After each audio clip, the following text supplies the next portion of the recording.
嗨，大家好，我是躺平叔，今天是2026年4月8号。这一期我们继续聊聊恒大清盘，聊聊中国的房地产。今天我們先看一看彭博社的一篇關於咱們樓市的報道。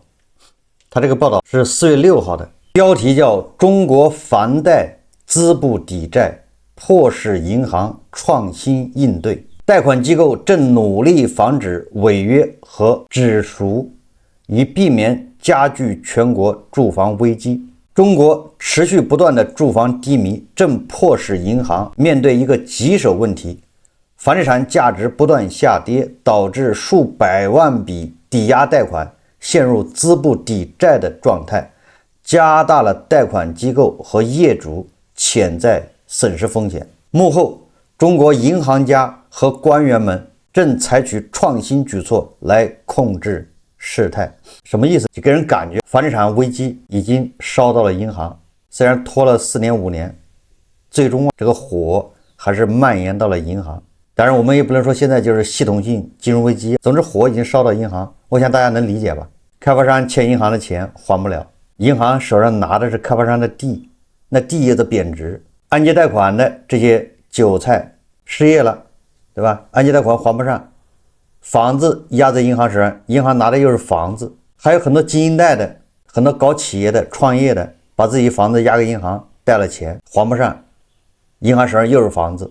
那現在銀行手上這些房子地都在貶值，大家都知道，又沒辦法處理流動性危機，對吧？房價一直在跌，而且還賣不掉，你去拋還拋不掉，那你說這個能不出問題嗎？這就是大背景大環境。彭博社說，他說據悉，熟悉此事的人士透露，幾家國有銀行已主動聯繫資金緊張的借款人，為他們的抵押貸款提供最長2年的還款期限期。也就是說，現在也很多媒體也在報道，很多按揭貸款的還不了，銀行現在也不急着說把你房子賣掉了，也在跟你商量，這2年你就還這個，比如1個月100或者幾十塊錢利息，2年以後你再正常再來還，對吧？或者其他的方式，反正給你寬限期。這些人士要求不具名討論所在機構的政策，部分貸款機構正與個別客戶合作，幫助他們尋找房屋買家，而不是直接宣布違約並收回房產。也就是銀行手上房子太多了，收了太多沒有用，他也賣不掉。這個更有意思的報道在下面，他說全國各地法院已放慢受理涉及違約抵押貸款案件的節奏，以限制強制房產拍賣的數量。有些法院甚至暫停或限制銀行就住宅按揭違約提起的訴訟案件數量。這個我們在前年就說過了，很多地方法院，你銀行去法院起訴這個業主斷供停供，首先就立案难，很多地方法院不立案拖。好，你好不容易立上案了，他也不開庭，也拖你2年再說，以拖待變。好，你好不容易立上案了，你好不容易開庭了，反正判下來3年執行，你銀行的申請執行強制執行，法院把他房子賣掉，那法院執行又是拖，你執行也難，各個環節都在卡，以防止卡。為什麼？就防止強制拍賣的房子太多了，這麼多房子砸到社會上，那房價更繃不住，就這意思。這些舉措凸顯出中國地方機構正努力遏制這場持續多年且暫無結束跡象的房地產危機所帶來的損害。同時，這也引發一個疑問，儘管違約案例不斷增加，但各大銀行公布的官方不良按揭貸款率始終維持在1%左右，這一數據是否僅反映了問題的冰山一角？這個問題咱們早就說過了，銀行的報表粉飾，你真敢信嗎？我在2024年我就懷疑銀行的報表有問題。跟貸款人一商量一展期，那就不算違約了。實際上貸款人也還不起，對不對？但是說你只要同意2年以後接着還，這一筆就不算不良，不算違約。2年以後他還得起嗎？但是你看各大银行公布的自己的不良率都反正不到1%，房地產暴雷這麼長時間了，好像銀行一點事都沒有。好，關鍵是什麼？關鍵你看銀行這邊利差現在還是1.2%了，这個具體我不太記得，反正非常低，利差越來越低，銀行自己正常的經營這個壓力越來越大，息差1.2%，恐怕還在收縮。第二個呢，本來銀行賺錢就難了，銀行因為都是上市公司啊，銀行還要分紅，高分紅，高股息，一邊賺錢難，一邊壞賬這個問號未知數，一邊還要拿出大量的錢來股市去分紅。我不知道這三棍子下來，這銀行能扛得住嗎？所以我想一想都覺得這個夠的。所以这個資本市場你敢玩啊？而這個銀行股是股市指數的利器，是吧？是權重股。銀行現在不是三座大山嗎？一個是息差越來越低，賺錢越來越難；第二個是房地產不良貸款是個黑箱；第三個還要拿出巨額的現金來分紅，這不是雪上加霜嗎？所以說這個銀行到底能扛多長時間呢？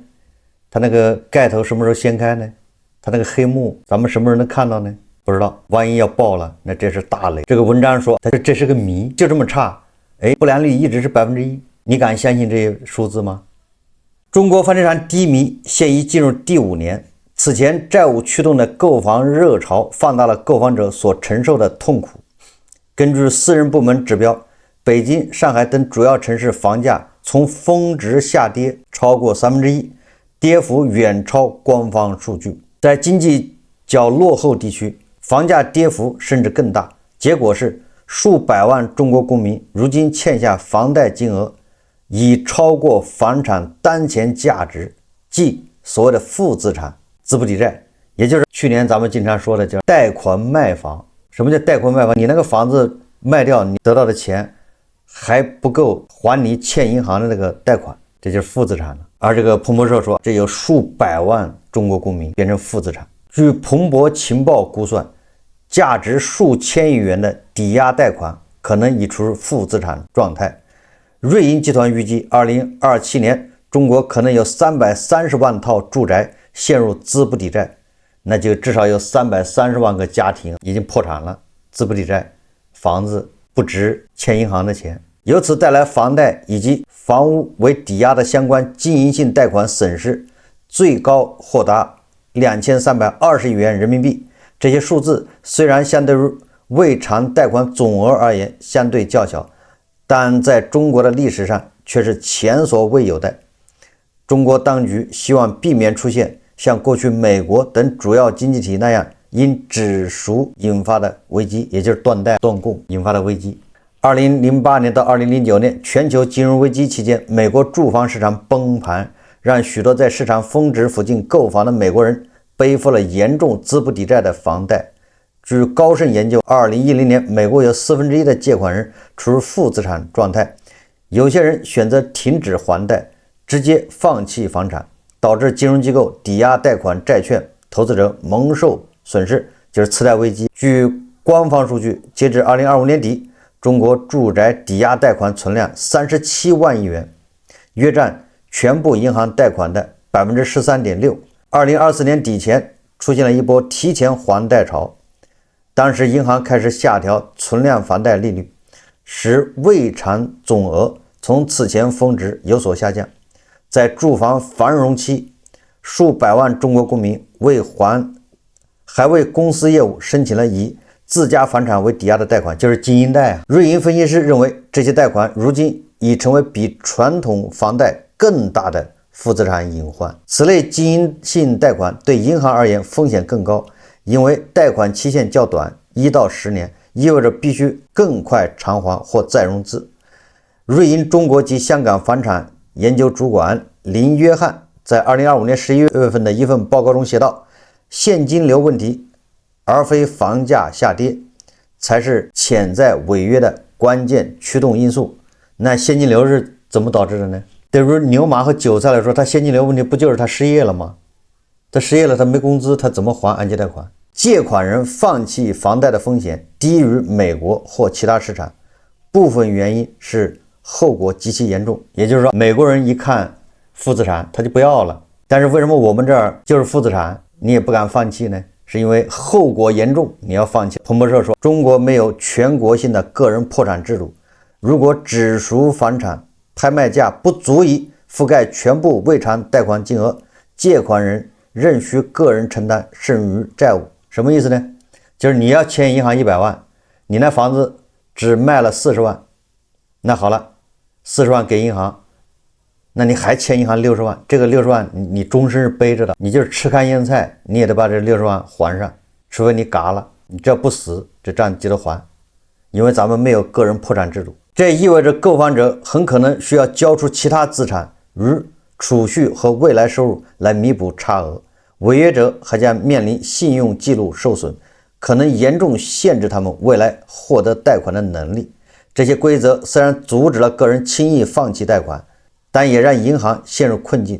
對收入不穩定的違約者進行追討，將加劇他們的財務困境。若大規模發生，還可能對經濟和社會穩定造成更廣泛的影響。也就是負資產的人越來越多，破產的人越來越多，就這種資不抵債的。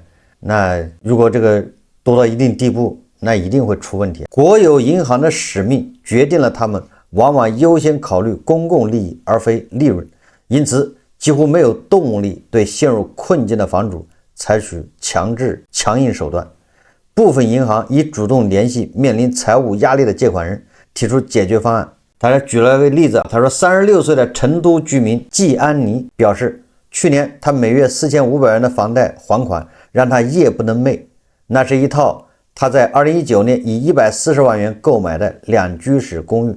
他曾經經營一家小餐館，餐館關閉後，他說自己的財務已無法維持，在各項賬單壓力累積後，他於2025年6月錯過了一筆房貸還款。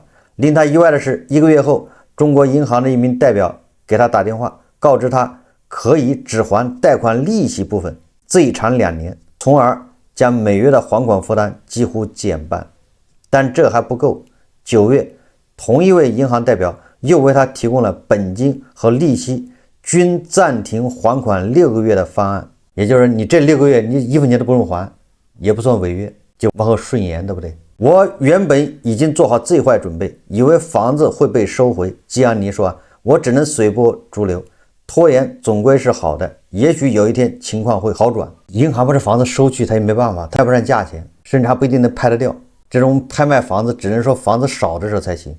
現在大面積的違約，大面積的斷貸，他就不好處理了。這時候顯示叫什麼？法不責眾了。另一家中資商業銀行的員工透露，該行監控系統會在借款人逾期還款時發出內部警報，隨後當地分行會派代表上門了解客戶情況，並嘗試協商解決方案。這可能包括將分期還款轉為最長2年的置換利息，延長貸款期限，或暫時免除所有還款。部分銀行的房貸寬限做法源於2020年初新冠疫情爆發時推出的政策。朱迪是一名醫美護士，住在山東省青島市。他從中國工商銀行那裡獲得了長期只還利息的寬限期。他於2020年在青島購買一套公寓，價格約230萬元。朱女士表示，她大約1年前就停止了房貸還款，而工商銀行最近告訴她，如果先補交8萬元逾期利息，她就可以免交1年的利息。她還獲悉，貸款利息將從 4.35% 下調至 3%， 但他尚未決定是否接受該方案。我很糾結1年後是否繼續還款。他說目前我只能先拖着，看看情況再說。中國銀行的靈活做法已幫助控制了風險爆發的可能性。這個能控制嗎？這個我認為大概率只是把這個雷往後順延。你延了2年之後，在這2年裡，如果說經濟好了，這些按揭貸款的這些人他又找到工作，或者他又開始掙錢了，那麼他就能慢慢還上。如果繼續找不到工作，繼續失業，做啥生意都賠錢，他還是沒錢還，你到時候還得給他延2年又2年，最終積累到一定地步不可收拾。順延確實避免了這個雷馬上就爆，但是你順延這2年，如果經濟不行，就業還是很難，收入上不去，那你只是在積累一個更大的雷。根據華盛頓彼得森國際經濟研究所高級研究員黄天雷表示，包括住宅抵押貸款和開發商債務在內的房地產相關資產，近期約占銀行體系貸款的 20%， 較2019年峰值時的 27% 有所下降。他指出，對房貸和開發商貸款的寬限措施機械地壓低了不良貸款比例，延遲了損失確認，並掩蓋了低層資產質量風險。黃天雷補充，雖然銀行體系總體看似具有韌性，但仍面臨房地產資產惡化以及貸款機構盈利能力下降帶來的日益增長的壓力。中國政府在金融穩定方面仍高度風險厭惡，只要財政能力允許，就會不惜一切代價防止系統性崩潰。他說對，這個防範金融風險嘛，這是必須的。一旦金融崩盤，那不就是整個的歇了嗎？多少年來，大多數中國銀行報告的不良貸款率一直很低。根據2025年年底各大銀行年報，國有大行個人房貸不良率約為 1%， 農村金融機構的不良率上升更為明顯。這些機構的客戶基礎較弱，主要位於欠發達地區。東北遼寧省的盛京銀行截至6月底，房貸不良率升至 4.34%， 較2023年底上升 0.68個百分點。該行此後已被私有化。東南四川宜賓市商業銀行不良率則上升了 1.2個百分點。也就是說，一些農商行、村鎮銀行還有小的城商行，他們不良率上升很快。這就是彭博社的一篇報道。雖然這些內容咱們以前節目裡面都零零星星都介紹過，但是畢竟有海外機構他已經注意到這一點了，也就是這麼惡化，各大銀行的不良率居然還穩定在 1%， 這就是合理的質疑，你到底採取了什麼樣的高超的財技，是吧？修飾報表。文章也說了，實際上就是延遲損失確認。本來這個人他已經還不起了，他已失業了，他已經還不上貸款了，但是沒關係，給你展期2年，就不算你違約，他就這樣。那2年以後，如果他找到工作的收入還可以，那就行了。如果他繼續找不到工作，或者還是入不敷出，那就再給他延2年。那你說這樣的下去，何時是個頭？所以說这篇文章也反映出咱們現在樓市的一個現狀。在這種基礎上，還在宣傳什麼牛市、小陽春，樓市要微型反彈，又要漲了。現在我們只能希望它能下降慢一點。如果下降太快，很多人扛不住，一下就崩了。你下降慢一點，很多人他慢慢的去扛。所謂的叫什麼軟着陸，不要臉朝下，屁股朝下。我們再看第一財經報道的，他說27省份披露去年賣地收入，今年多地預計止跌回穩。受房地產市場持續低迷影響，2025年全國地方政府國有土地使用權出讓收入整體出現下滑，但各省份之間仍存在差異。根据這個粵開證券4月7日發布的研報顯示，根據各地財政部門公開數據梳理，全國31個省份中，除山西、內蒙、遼寧、西藏以外，27個省份披露了2025年土地出讓收入，其中雲南、甘肅、寧夏、新疆、黑龍江等5地去年土地收入實現增長，其餘22個省份出現下滑。去年雲南、甘肅、寧夏土地出讓收入增速領跑全國，主要源於省會城市大力盤活存量土地，從存量資源中挖掘增量。總體來看，2025年土地市場呈現總量收縮、結構改善的格局。商品房市場低迷持續衝擊土地市場，疊加房地產企業現金流偏緊，企業拿地意願不高，直接影響了地方政府土地出讓收入。他預計2026年土地出讓收入雖然仍將延續下滑態勢，但降幅有望收窄。根據財政部數據，2025年地方政府土地出讓收入 4.15 萬億，同比下降 14.7%。這是該收入自2022年以來連續4年出現2位數降幅。與2021年地方土地出讓收入峰值 8.7 萬億元相比，2025年地方土地出讓收入減少了約 4.6 萬億，降幅達到 52.3%。也就是25年跟21年比，跟4年前比，土地出讓收入下降了一半。這就大家想象一下，如果你的收入、你的工資降了一半，你现在日子好過嗎？如果你還沒存款，當然你說我有好多存款，反正我還能扛得住，另當別論。但是我想提醒大家注意的是，2021年那個 8.7 萬億土地出讓收入，那個是真金白銀，那是真的。2021年土地市场爆火，烈火噴油，所以說地方政府不需要造假。但是25年說賣了 4.6 萬億，那這個錢有多少是刷單的？實際上地賣不掉，但是有城投買走了，把它抵押给银行，从银行贷出钱出来，地方政府说我这地賣掉了，我这有錢了，我去發工資，是不是這樣？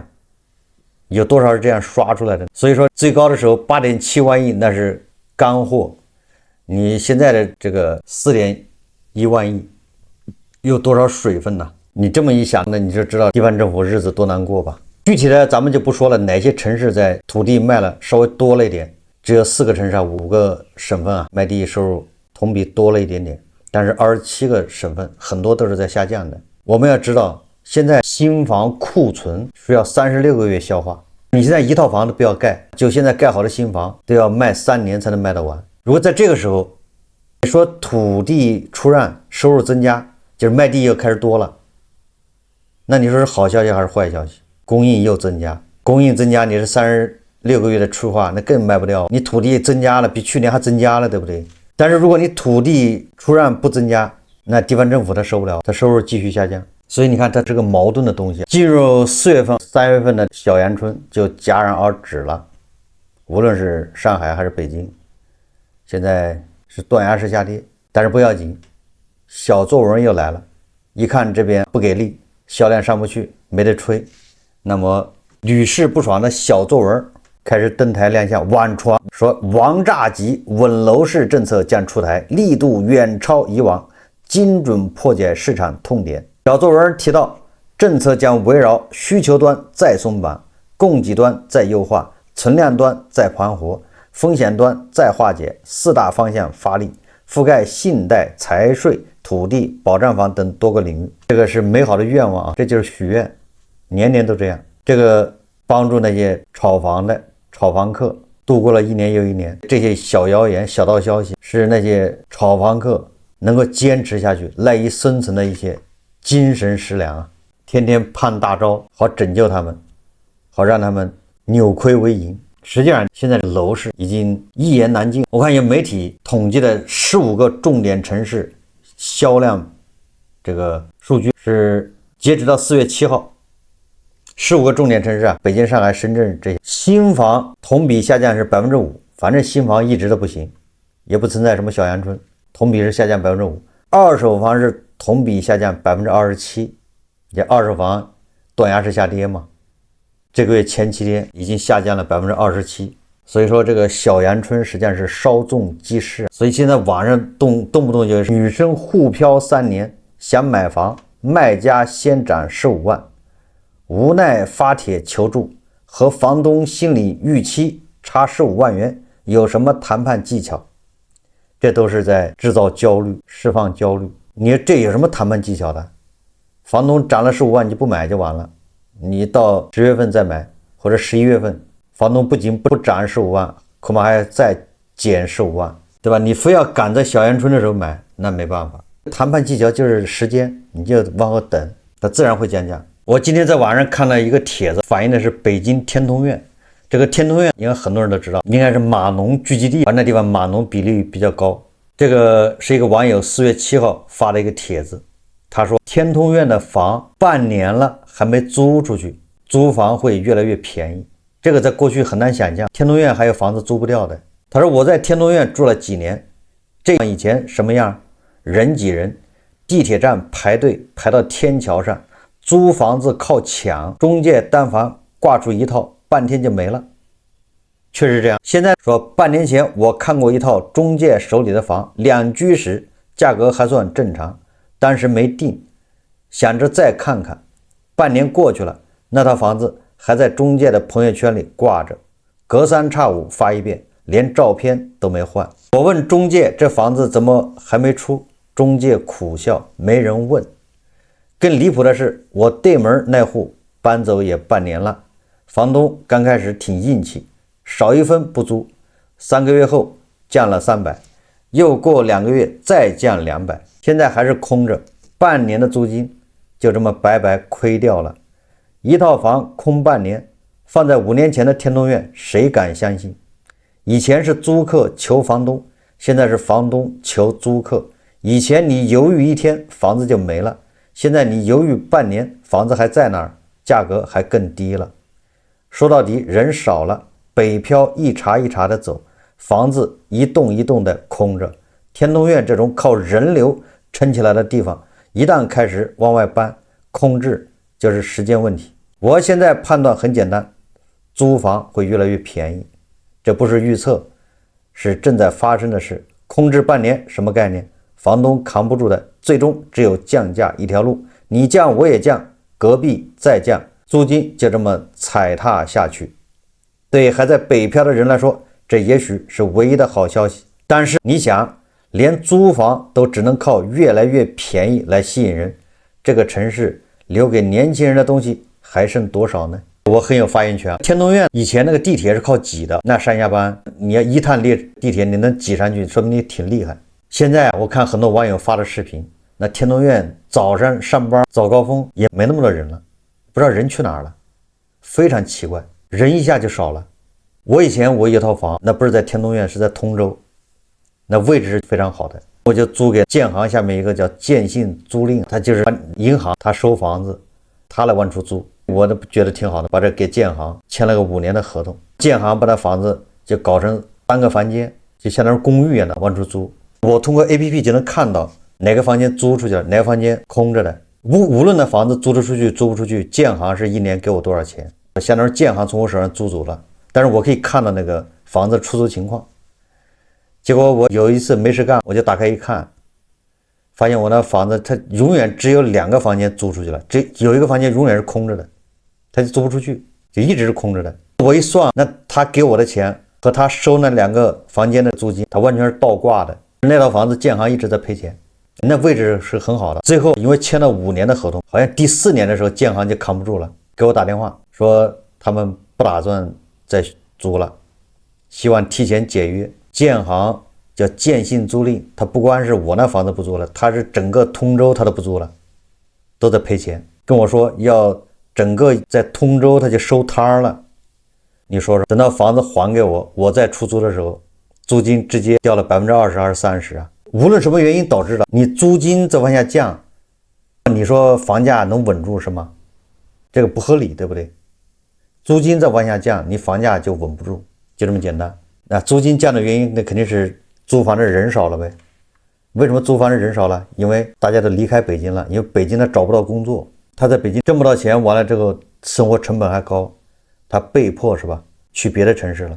有的就回家，碼農到了35歲就找不到工作了，有的在那兒轉行還能在北京混待下去，有的轉行不順利，他就只好回老家，不就這麼回事嗎？很多年輕人到北京之後1年2年找不到工作，混一混也混不出什麼名堂，看不到希望，也就離開了。所以不光是北京，還上海一樣，越來越冷清，大街上看不到什麼人，這跟10幾年前完全是判若兩人，完全不一樣。10幾年前的人頭攒動，10幾年前你要從通州坐什麼1號線、8通線，那你基本上你都被人推上去，鞋都踩掉了。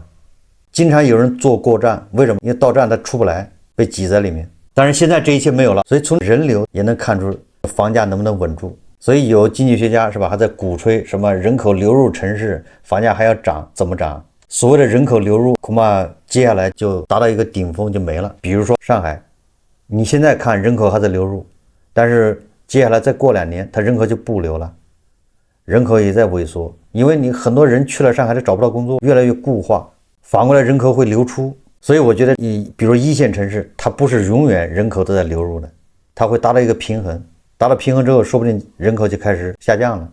所以也不要迷信什麼北京、上海人口永遠在漲，深圳還有杭州，它漲到一定的地步，它就開始下降，離開的人會越來越多，因為這個跟就業有關係。所以從這些點點滴滴是吧，這些現象來說，樓市企穩不是一件容易的事，更別說樓市反彈，什麼 V 型反轉，什麼馬上就要漲了，那都是做夢。好，這期節目咱們就聊到這裡，感謝大家收看。如果喜歡我的節目，歡迎訂閱轉發，也可以在下方留言評論，謝謝大家。